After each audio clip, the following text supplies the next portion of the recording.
Okay, first launcher of the two we've got to do is the Sigma, and I've got to get 3 kills in a single match 10 times. You can't really see it from that challenge description. It's not very useful considering the actual launcher is obstructing me from seeing it, but yeah, let's get into it. That's 1. That's 2. 3. Oh wait, what? Huh? It didn't even pop anything up on the screen. That is so weird. And finally, we have the HE1 rocket launcher. Yeah, this one's going to be interesting. Alright, 2 more. That's 1. There we go. That should be it now. And again, diamond pops up on the side, but didn't pop up on the actual screen. Why is it done that way for both launches? Yeah, I guess now we'll just get into the video.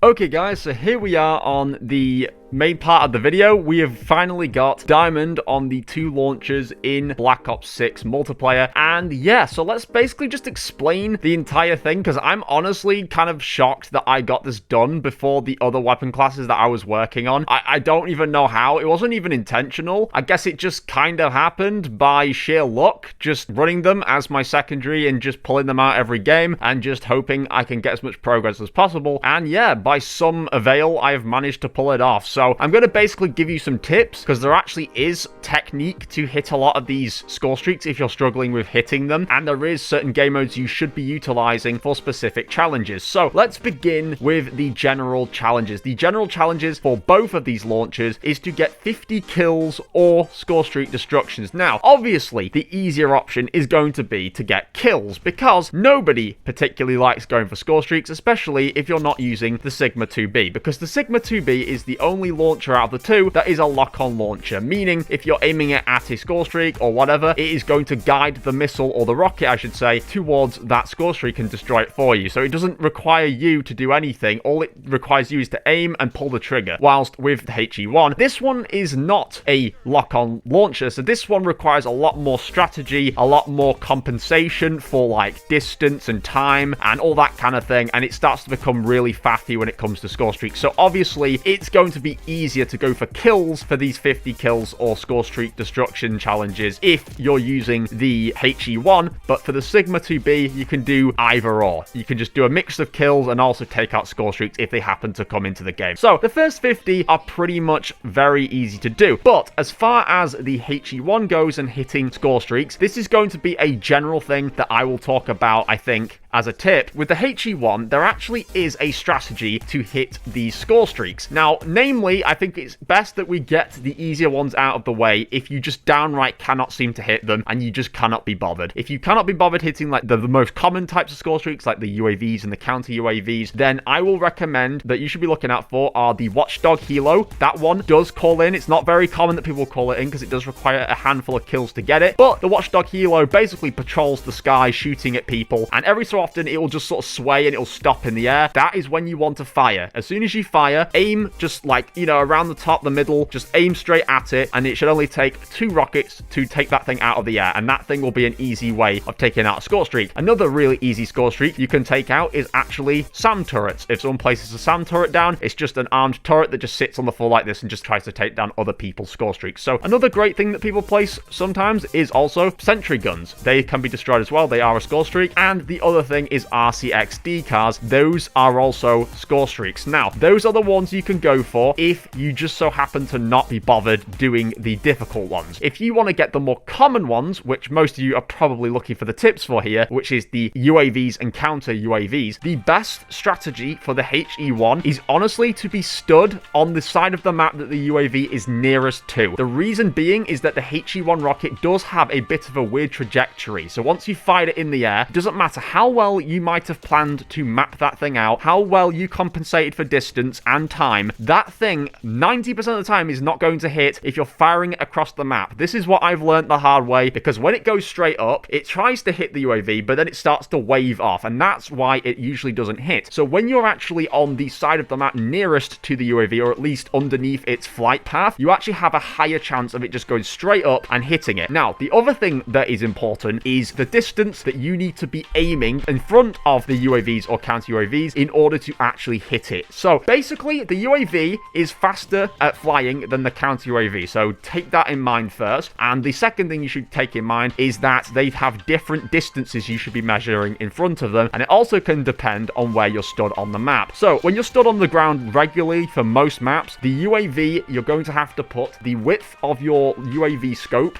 in front of that UAV. So basically go as far as you can go to the edge until you no longer see the tip of the UAV, and then you want to count for about 2 seconds. This is what I found is usually the best middle ground. Go like 1, 2, just moving your scope across the air and just shoot. So you've already taken the width of the scope. The UAV's now out of the scope, okay? Just imagine this is the scope and this is the UAV, right? You've got it here, and you just want to count 2 seconds and fire in front of it. Another thing you kind of want to do is take into account the curvature of the UAV or counter UAV's flight path. The reason I'm saying this is because obviously, as you can see, when you actually watch the UAV and counter UAV in the sky, it doesn't fly straight in a line. It will kind of curve like it's going around the sky. It's kind of going around the map. So there will be a slight bend to it. So if you happen to see that it's taking kind of a turn like this, you will probably want to aim slightly above. That way, if it happens to be going in that direction in a round curvature, you're firing more at a diagonal upwards pattern rather than just straight at it in front of it, because it might actually end up moving and it never actually ends up meeting with where you fired, even if you got the technique right. So I'm going to slow this down on screen and actually show you just to kind of make it look more easier for you to understand.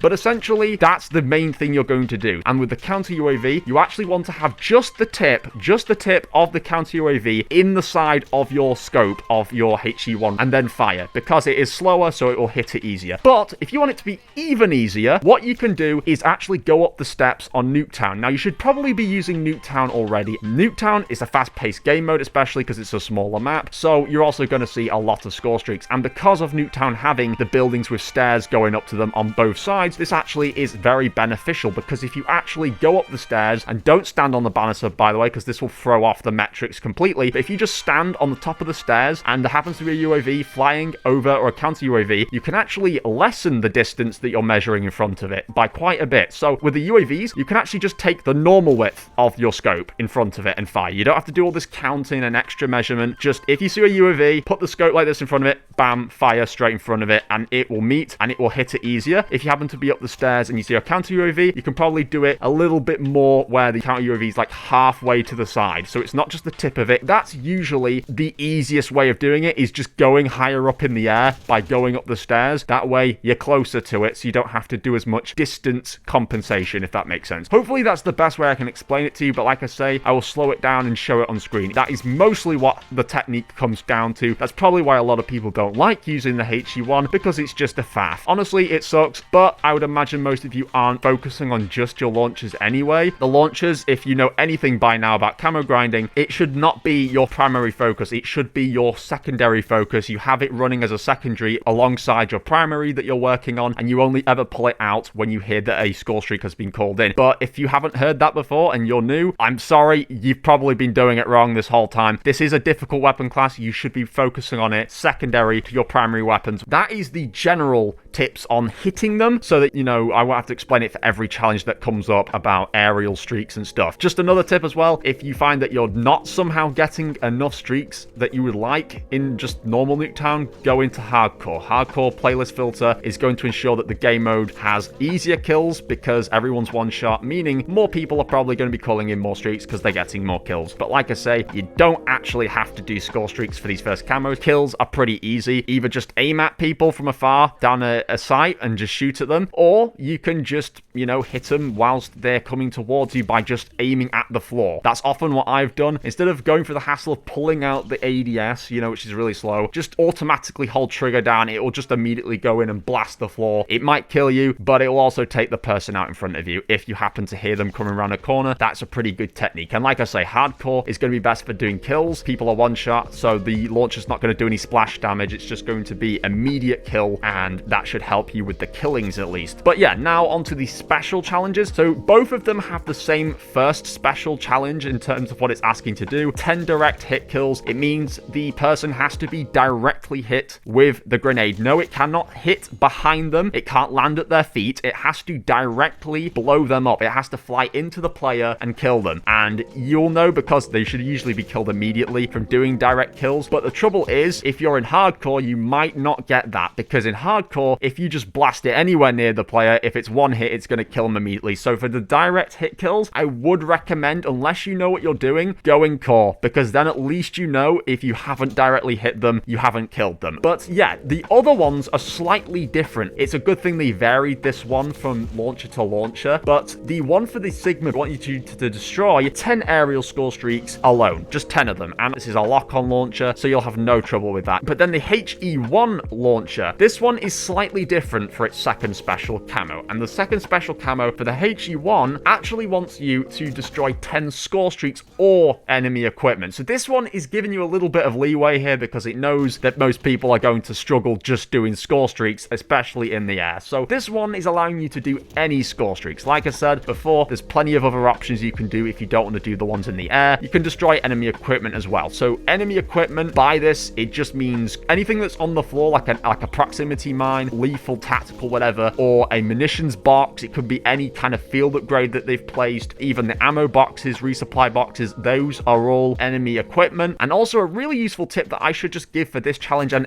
any of the challenges really, for any of the streak challenges, is to put on engineer. The engineer perk is absolutely crucial. This thing allows you to see enemy equipment and score streaks through walls, and it's going to make it much easier for you to see. Enemy score streaks icons are also appearing on your mini map as well, so you'll know even if you missed the announcer in the top corner telling you that someone called it a score streak of some form, you will be able to see it on the mini map, and it will show up as a little red icon like a plane or something. So it does really help, and it'll make the challenge easy for you to find these things. But that is the general two special challenges. Now, the gold and the diamond challenges are obviously exactly the same, and the gold one is harder than the diamond one, believe it or not. It doesn't really make sense, but hey ho. Anyway, the gold one is to get 3 destructions of a aerial score streak or a vehicle in a single match 10 times. So when it says a vehicle, I don't know if people have actually been able to do this in like some sort of ground war mode where there's actual vehicles. I don't even know if there's any of those kind of modes in the game yet, so I don't know what that means. But I guess as far as vehicles, it's just specifying that the score streak can be on land or in the air. It doesn't matter, but you've got to get 3 of them in a single match 10 times. This entire camo grind, the reason this part of the camo grind is so tedious for a lot of people is it's not up to you. It's not really all about your skill here. You're very much relying on the enemy team to actually call in streaks. So some people are just completely bad at the game and don't ever get their score streaks because they just never reach them. Other people just don't call in the runs that you want to actually destroy, and other times it could just be that you're terrible at hitting them. But I'm telling you now, if you're running Nuketown, especially on hardcore, just Nuketown in general, you should eventually get this done. Like, it's pretty doable. Sometimes people call in multiple UAVs and counter UAVs in a game, and if it helps to know, you can actually stack with this challenge. So if you get 6 of them in a game, that's going to count as 2 pieces of progress out of 10. So you can do this multiple times in a match. If someone happens to be absolutely spamming the shit out of their score streaks that match, take advantage of it, try and hit as many as possible because it does stack. And then the diamond challenge for both of these is to get 3 kills in a single match 10 times. So easy. Literally the easiest thing ever. Face off hardcore. Hardcore already makes everyone one hit. You can just blast it at the floor near them and it'll kill them immediately. So that already makes the kills easier. Face off as well is super fast paced. All the maps are tiny as shit. And to make it even funnier, you don't even have to do it in 10 separate matches. It also stacks this challenge. You could do 30 kills in one game using just the launcher and you'd get this diamond camo done in a game. Or you could split into 2 games and do 15 kills in 2 matches. It doesn't really matter. That is the diamond launchers. They were a bit annoying, but generally not as bad as I thought once you kind of get around the learning curve. I guess the next weapon class we're going to do is the LMGs. That was kind of what I was already working on. Like I say, I was surprised I even finished this one before that. Also, I do want to quickly make the ranking. Obviously, I can't forget to do that. There's only 2 launchers here. should be pretty obvious. First one, Sigma 2B. Second one is HE1. Who would have thought? Who would have thought the most arsiest launch of them all has to go at the bottom? Anyway, that is the ranking. So yeah, hopefully you guys did enjoy. Be sure to drop a like, leave a comment if you want to help with the algorithm, and yeah.